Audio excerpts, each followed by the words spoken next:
ಇದು ಯಮಲೋಕದ ದ್ವಾರ ಬಾಗಿಲ ಅಂದ್ರೂ ತಪ್ಪಾಗಲಾರದು. ಜನ ಅನಿವಾರ್ಯವಾಗಿ ರಸ್ತೆ ದಾಟಲು ಹೋದ್ರೆ ಸ್ವಲ್ಪ ಯಾಮಾರಿದ್ರೂ ನಿಮ್ಮ ಪ್ರಾಣಕ್ಕೆ ಕುತ್ತು ಗ್ಯಾರಂಟಿ. ಬೆಳಗಾವಿ ಜಿಲ್ಲೆ ಅಥಣಿ ಜಮಖಂಡಿ ರಾಜ್ಯ ಹೆದ್ದಾರಿ ಮಾರ್ಗ ಮಧ್ಯದಲ್ಲಿರುವ ಹಿಪ್ಪರಗಿ ಆನೆಕಟ್ಟು ಸಂಪರ್ಕ ರಸ್ತೆಗೆ ತಡೆಗೋಡೆ ಇಲ್ಲದ ಪರಿಣಾಮ ಸಾಲು ಸಾಲು ಅಪಘಾತಗಳು ನಡೆಯುತ್ತಿವೆ.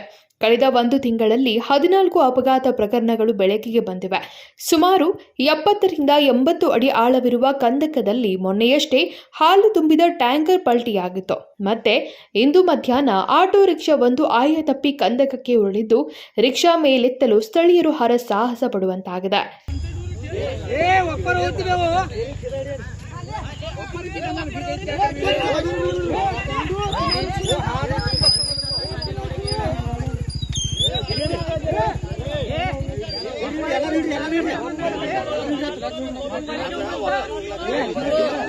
ಅಥಣಿಯಿಂದ ಜಮಖಂಡಿ ಮಾರ್ಗವಾಗಿ ಸಾಗುತ್ತಿದ್ದ ರಿಕ್ಷಾ ವಾಹನ ಎದುರುಗಡೆ ಬರುವ ವಾಹನಕ್ಕೆ ದಾರಿ ಬಿಡುವಷ್ಟರಲ್ಲಿ ಕೆಳಗೆ ಬಿದ್ದಿದೆ. ಚಾಲಕನಿಗೆ ಸಣ್ಣ ಪುಟ್ಟ ಗಾಯಗಳಾಗಿವೆ.